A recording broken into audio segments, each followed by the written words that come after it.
शांताकारं भुजंगशयनं पद्मनाभं सुरेशं विश्वाधारं गगनसदृशं मेघवर्णं शुभांगं लक्ष्मीकान्तं कमलनयनं योगिभिध्यानगम्यं वंदे विष्णु भवभयहरं सर्वलोकैकनाथं। मंगलम भगवान विष्णु मंगलम गरुड़ध्वज मंगलम पुंडरीकाक्ष मंगलाय तनोहरि। ओम नमो भगवते वासुदेवाय। आज का दिन आप सभी के लिए मंगलमय हो। भगवान नारायण सर्वशक्तिमान हैं। एकमात्र श्री हरि ही संसार में दुर्लभ से दुर्लभ वस्तु देने में सामर्थ्य हैं। परमा एकादशी प्रभु की प्रिय तिथि है। इस दिन भक्ति भाव से पूर्ण श्रद्धा के साथ भगवान श्री हरि की पूजा करनी चाहिए। अधिक मास में पड़ने के कारण इस एकादशी का महत्व और अधिक बढ़ जाता है। अधिक मास को सभी महीनों का राजा माना जाता है।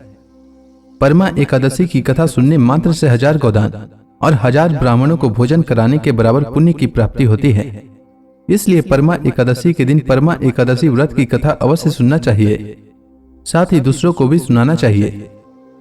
तो आइए सुनते हैं परमा एकादशी व्रत की कथा। सब धर्मों के ज्ञाता, वेद और शास्त्रों के अर्थ ज्ञान में पारंगत, सबके हृदय में रमण करने वाले श्री विष्णु के तत्व को जानने वाले तथा भगवत परायण प्रहलाद जी जब सुखपूर्वक बैठे हुए थे, उस समय उनके समीप स्वधर्म का पालन करने वाले महर्षि कुछ पूछने के लिए आए। महर्षियों ने कहा, प्रहलाद जी, आप कोई ऐसा साधन बताइए जिससे ज्ञान, ध्यान और इंद्रिय निग्रह के बिना ही अनायास भगवान विष्णु का परम पद प्राप्त हो जाता है।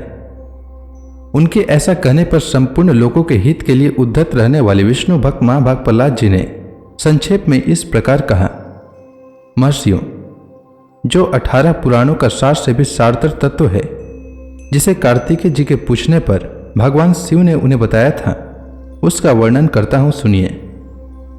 महादेव जी ने कार्तिकेय जी से कहा, जो कली में एकादशी की रात में जागरण करते समय वैष्णव शास्त्र का पाठ करता है, उसके कोटि जन्मों के किए हुए 4 प्रकार के पाप नष्ट हो जाते हैं। जो एकादशी के दिन वैष्णव शास्त्र का उपदेश करता है, उसे मेरा भक्त जानना चाहिए। जिसे एकादशी के जागरण में निद्रा नहीं आती तथा जो उत्साह पूर्वक नाचता और गाता है, वह मेरा विशेष भक्त है। मैं उसे उत्तम ज्ञान देता हूँ और भगवान विष्णु मोक्ष प्रदान करते हैं। अतः मेरे भक्त को विशेष रूप से जागरण करना चाहिए। जो भगवान विष्णु से वैर करते हैं, उन्हें पाखंडी जानना चाहिए। जो एकादशी को जागरण करते और गाते हैं, उन्हें आधे निमेष में अग्निष्टोम तथा अतिरात्र यज्ञ के समान फल प्राप्त हो जाता है। जो रात्रि जागरण में बारंबार भगवान विष्णु के मुखार बिंद का दर्शन करते हैं, उनको भी वही फल प्राप्त होता है। जिनके वंश के लोग एकादशी की रात में जागरण करते हैं, वही धन्य हैं। जिन्होंने एकादशी को जागरण किया है, उन्होंने यज्ञ, दान, गया, श्राद्ध और नित्य प्रयाग स्नान कर लिया है। उन्हें सन्यासियों का पुण्य भी मिल गया और उनके द्वारा इष्टपूर्त कर्मों का भी भली भांति पालन हो गया। षडानन, भगवान विष्णु के भक्त जागरण सहित एकादशी व्रत करते हैं, इसलिए वे मुझे सदा ही विशेष प्रिय हैं।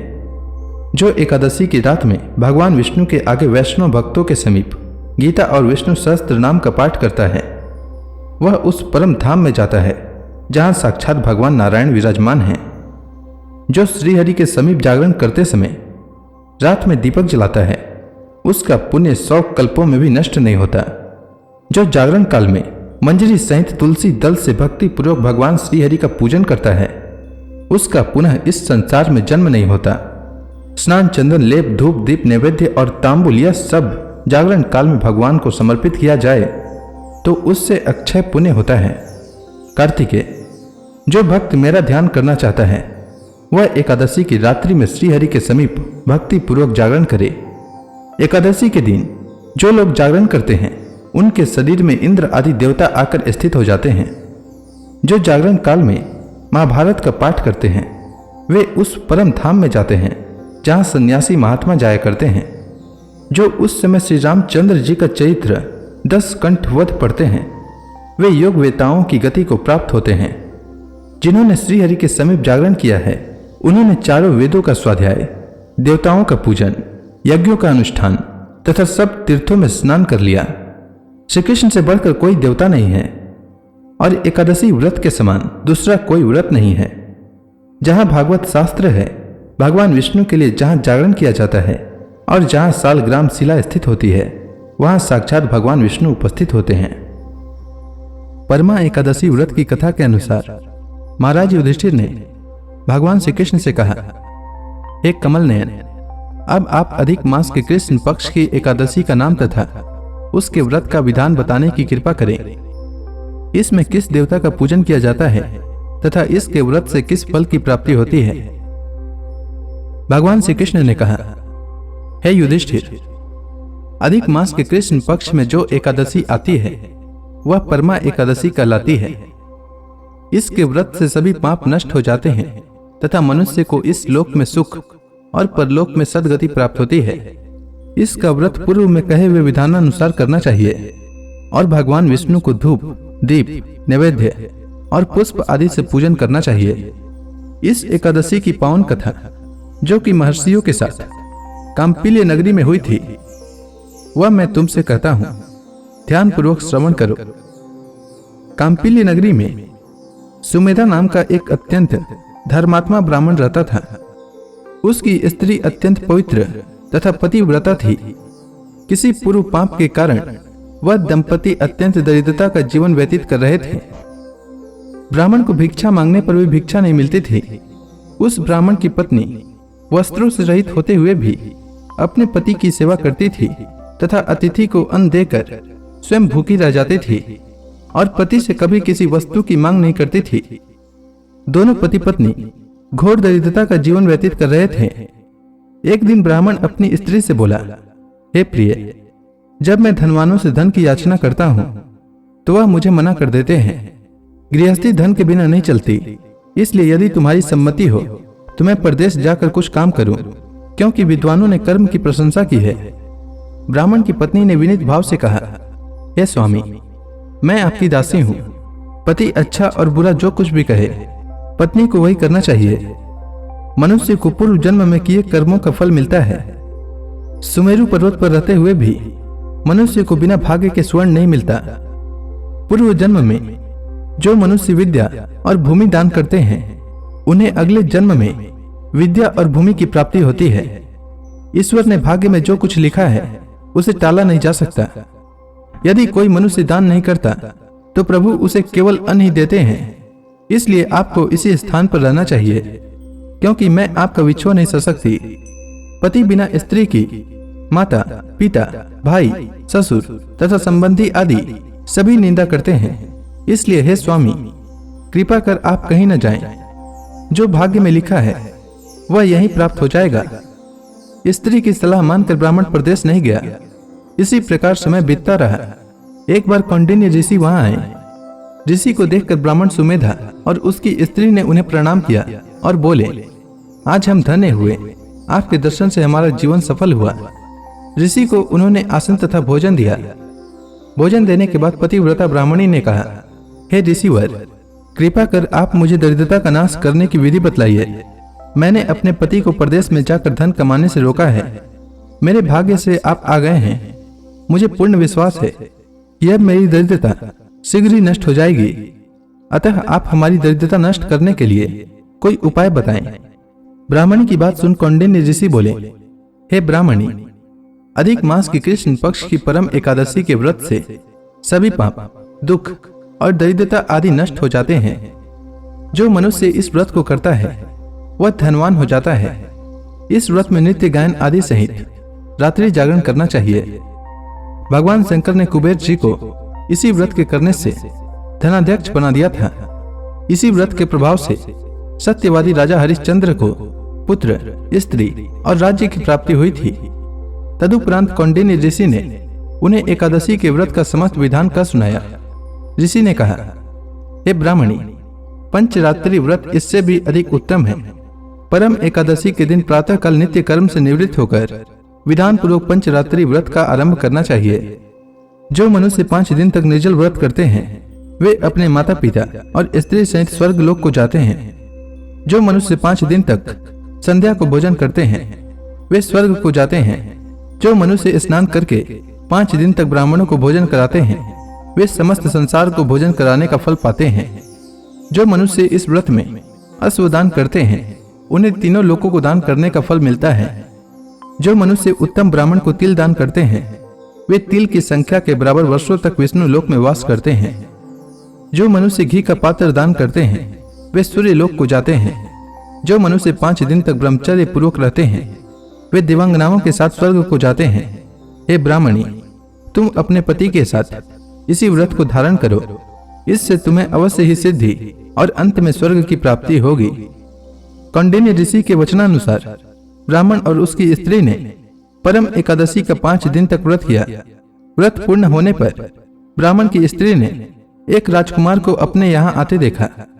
राजकुमार ने ब्रह्मा जी की प्रेरणा से एक उत्तम घर जो कि सब वस्तुओं से परिपूर्ण था उन्हें रहने के लिए दिया।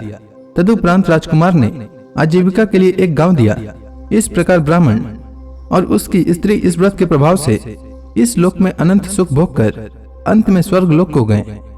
भगवान श्री कृष्ण ने कहा, हे युधिष्ठिर, जो मनुष्य परमा एकादशी का व्रत करता है उसे सभी तीर्थों और यज्ञों आदि का फल प्राप्त होता है। जिस प्रकार संसार में 2 पैरों वालों में ब्राह्मण, 4 पैरों वालों में गौ, देवताओं में देवेंद्र श्रेष्ठ हैं, उसी प्रकार मासों में अधिक मास उत्तम है। इस मास में पंचरात्रि अत्यंत पुण्य देने वाली होती है। इस मास में पद्मिनी और परम एकादशी भी श्रेष्ठ है। इसके व्रत से सभी पाप नष्ट हो जाते हैं। अतः दरिद्र मनुष्य को इस व्रत को अवश्य करना चाहिए। जो मनुष्य अधिक मास में स्नान तथा एकादशी व्रत को नहीं करते उन्हें पाप का भागी बनना पड़ता है। यह मनुष्य योनि बड़े पुण्यों से मिलती है, इसलिए मनुष्य को एकादशी का व्रत अवश्य करना चाहिए। हे कुंती पुत्र, जो तुमने पूछा था वह मैंने विस्तार पूर्वक बतला दिया। अब इन व्रतों को भक्ति पूर्वक करो।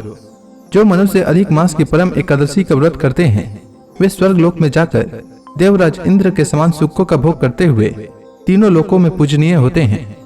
तो प्रेम से बोलिए विष्णु भगवान की जय, श्री कृष्ण भगवान की जय।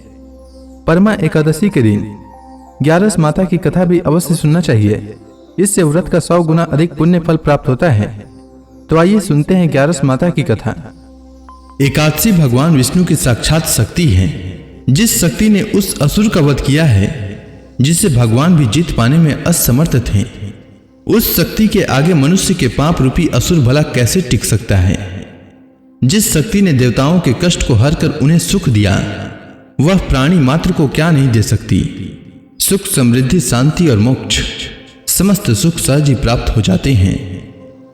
11 माता की भक्ति में इतनी शक्ति है कि जिसके प्रभाव से मनुष्य को सहज ही सभी प्रकार के सुख प्राप्त होते हैं और अंत समय में मोक्ष की प्राप्ति होती है।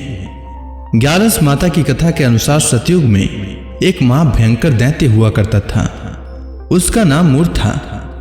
उस दैत्य ने इंद्र आदि सभी देवताओं पर विजय प्राप्त कर उन्हें उनके पद से हटा दिया। तब इंद्र ने भगवान शंकर से प्रार्थना की, हे भोलेनाथ, हम सब देवता मूर दैत्य के अत्याचारों से दुखी होकर मृत्यु लोक में अपना जीवन व्यतीत कर रहे हैं। राक्षसों के भय से हम बहुत दुख और कष्ट भोग रहे हैं। मैं स्वयं बहुत दुखी और भयभीत हूं। अन्य देवताओं की तो बात ही क्या करें।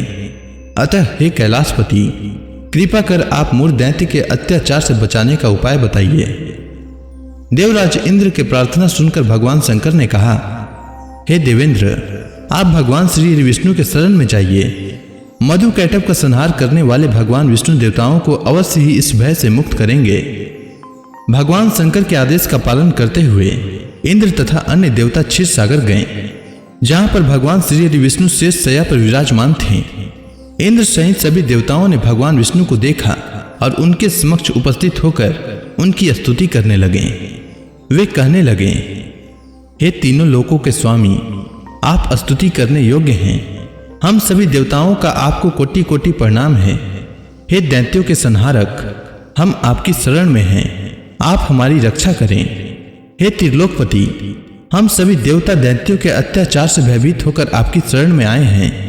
इस समय दैत्यों ने हमें स्वर्ग से निकाल दिया है और हम सभी देवता बड़ी ही दयनीय स्थिति में मृत्यु लोक में विचरण कर रहे हैं। अब आप ही हमारे रक्षक हैं, हमारी रक्षा करें। हे जगन्नाथ, आप हमारी रक्षा करें। देवताओं की करुण पुकार सुनकर भगवान श्री विष्णु बोले, हे देवगणों, वह कौन सा दैत्य है जिसने देवताओं को जीत लिया है। आप सभी देवगण किसके भय से पृथ्वी लोक में भटक रहे हैं। क्या वह दैत्य इतना बलवान है जिसने इंद्र सहित सभी देवताओं को जीत लिया है। तुम निर्भय होकर मुझे सब हाल बताओ।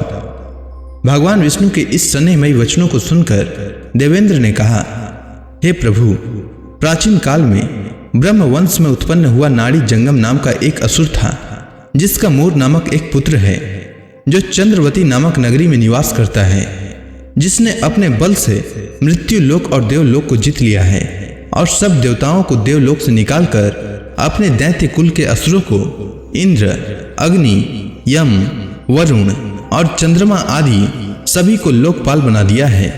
वह स्वयं सूर्य बनकर पृथ्वी को तापता है और स्वयं मेघ बनकर जल की वर्षा करता है। अतः आप इस बलशाली भयानक असुर का संहार करके देवताओं की रक्षा करें।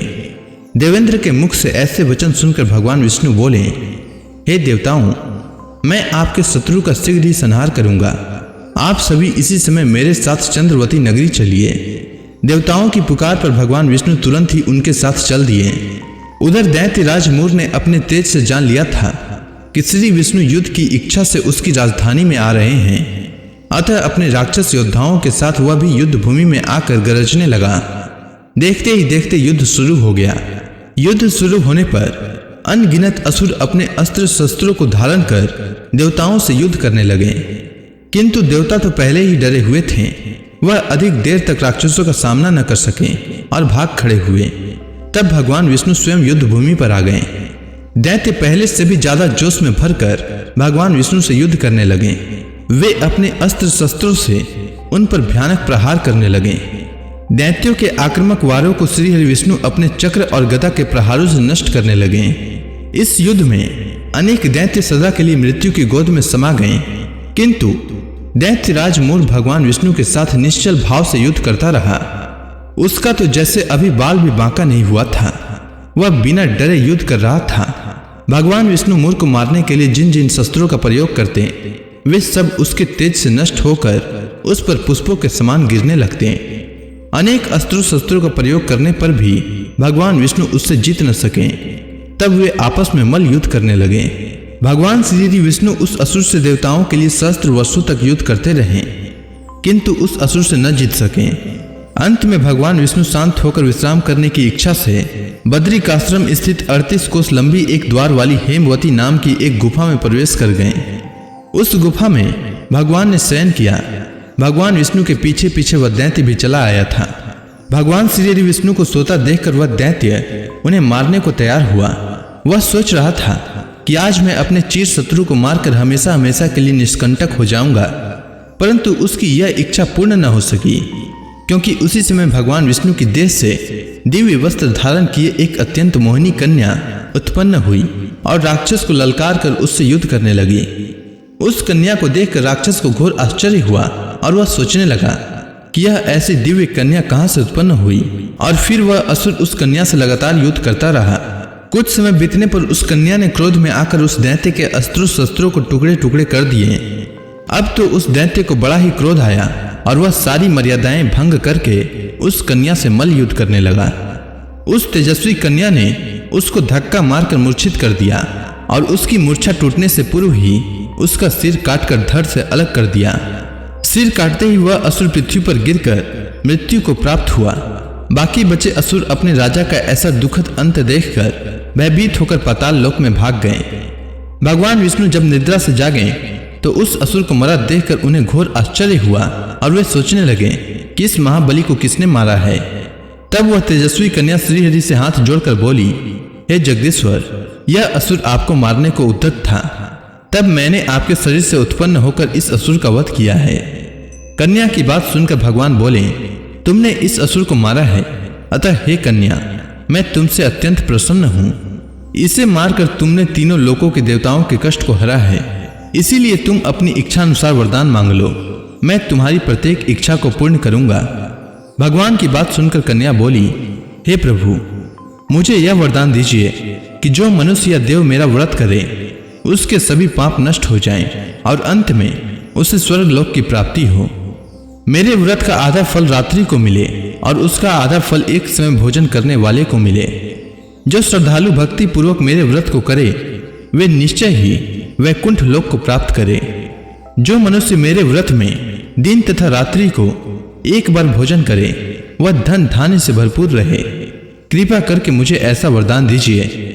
भगवान श्री विष्णु ने कहा, हे कन्या, ऐसा ही होगा। मेरे और तुम्हारे भक्त एक ही होंगे और अंत में संसार में प्रसिद्धि को प्राप्त होकर मेरे लोक को प्राप्त करेंगे। हे कल्याणी, तुम एकादशी को पैदा हुई हो, इसीलिए तुम्हारा नाम भी एकादशी हुआ। और क्योंकि तुम मेरे अंश से उत्पन्न हुई हो, इसीलिए संसार में तुम उत्पन्ना एकादशी के नाम से जानी जाओगी। तथा जो मनुष्य इस दिन व्रत करेंगे, उनके समस्त पाप समूल नष्ट हो जाएंगे। तुम मेरे लिए अब तीज, अष्टमी, नवमी और 14 से भी अधिक प्रिय हो। तुम्हारे व्रत का फल सब तीर्थों के फल से भी महान होगा। यह मेरा अकाट्य कथन है। इतना कहकर भगवान श्री विष्णु उसी स्थान पर अंतर ध्यान हो गए। भक्तगणों, किसी भी व्रत में गणेश जी की कहानी अवश्य सुनना चाहिए। गणेश जी सभी देवताओं में प्रथम पूजनीय हैं। उनकी पूजा एवं कथा सुने बिना कोई भी व्रत पूर्ण नहीं मानी जाती है। इसलिए गणेश जी की कथा हर व्रत में सुननी चाहिए। तो आइए सुनते हैं गणेश जी की कहानी। प्राचीन समय की बात है। एक गांव में एक गरीब और दृष्टिहीन बुढ़िया रहती थी। उसके साथ ही उसके बेटे और बहू रहते थे। बुढ़िया गणेश जी की बहुत बड़ी भक्त थी। वह प्रतिदिन गणेश जी की पूजा किया करती थी और गणेश जी को भोग लगाने के बाद स्वयं ही भोजन करती थी। एक दिन उसकी पूजा से प्रसन्न होकर गणेश जी उसके सामने प्रकट हुए और बोले, बुढ़िया माँ, तू रोज मेरी पूजा करती है, इसीलिए तू जो चाहे वह मांग ले। बुढ़िया ने कहा, मैं क्या मांगू, मुझसे तो मांगना ही नहीं आता। इस पर गणेश जी ने कहा, बुढ़िया माँ, तू जो चाहे वह मांग ले, नहीं तो मैं फिर कल आऊंगा। तब तक तू अपने बेटे और बहू से पूछ ले और फिर मुझसे मांग ले।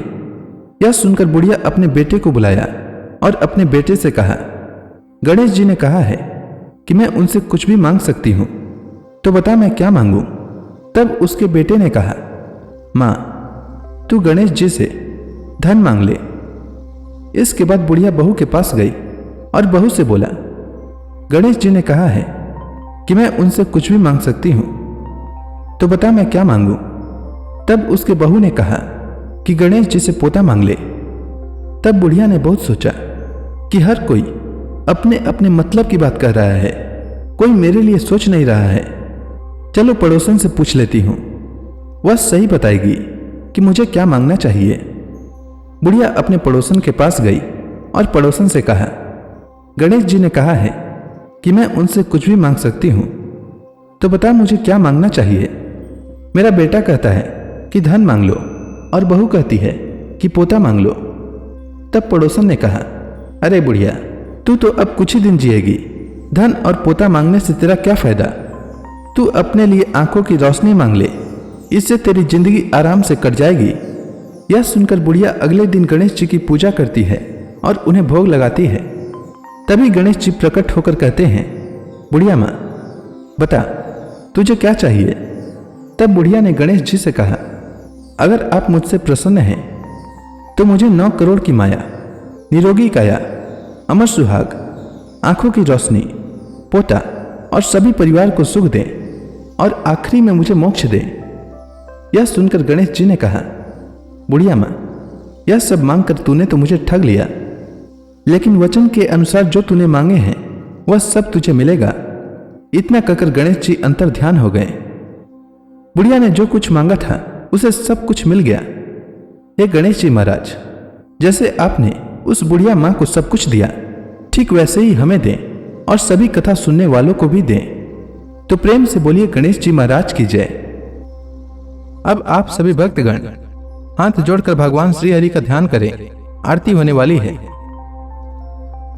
ओम जय एकादशी माता, मैया जय एकादशी माता। विष्णु पूजा व्रत को धारण करके, विष्णु पूजा व्रत को धारण करके शक्ति मुक्ति पाता। ओम जय एकादशी माता। तेरे नाम गिनाऊं देवी, भक्ति प्रदान करनी।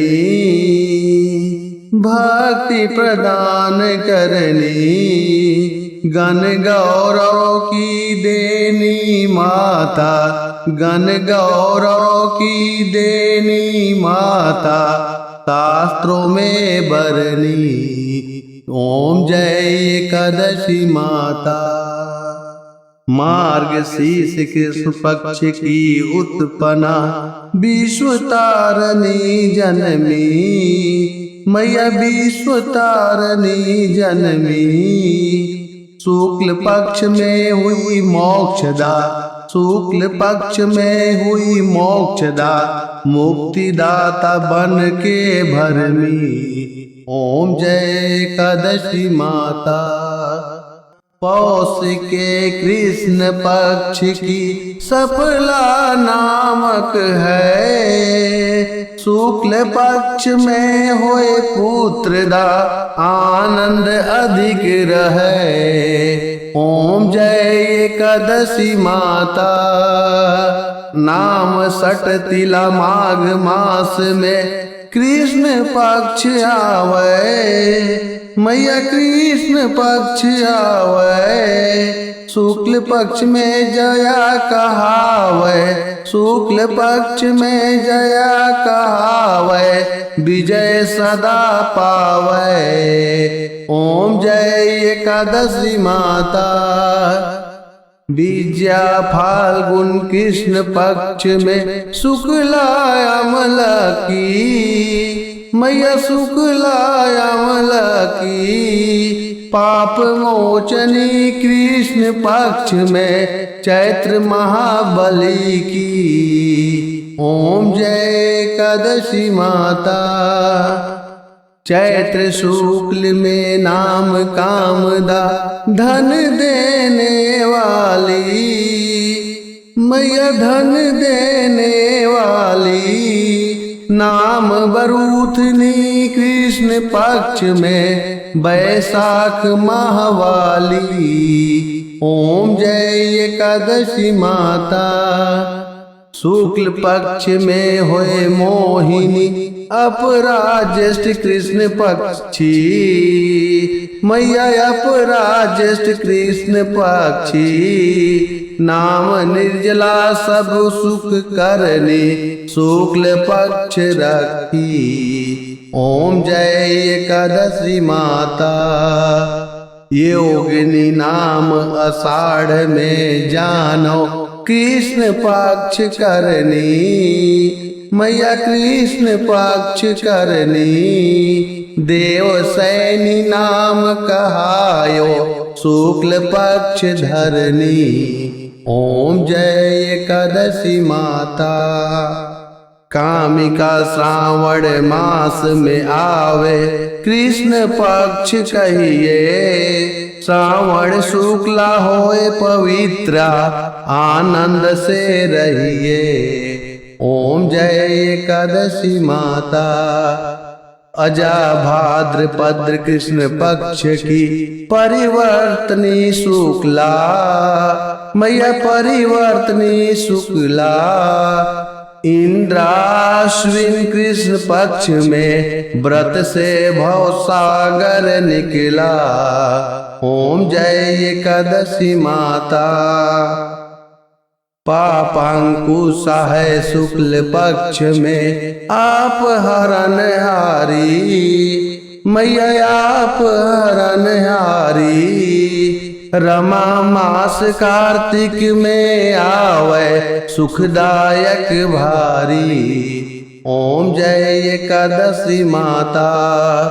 देवोत्थान शुक्ल पक्ष की दुख नाशक मैया, पावन मास में करो विनती, पार करो नैया।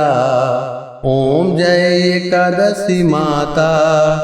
परमा कृष्ण पक्ष में होती जन मंगल करनी, मैया जन मंगल करनी। शुक्ल मास में होए पद्धिनी, दुख दरिद्र हरनी। ओम जय एकादशी माता। जो कोई आरती एकादशी की भक्ति सहित गावे, मैया भक्ति सहित गावे, जन गुरु दिता स्वर्गवासा निश्चय वह पावे। ओम जय एकादशी माता। तो प्रेम से बोलिए विष्णु भगवान की जय, माता लक्ष्मी की जय।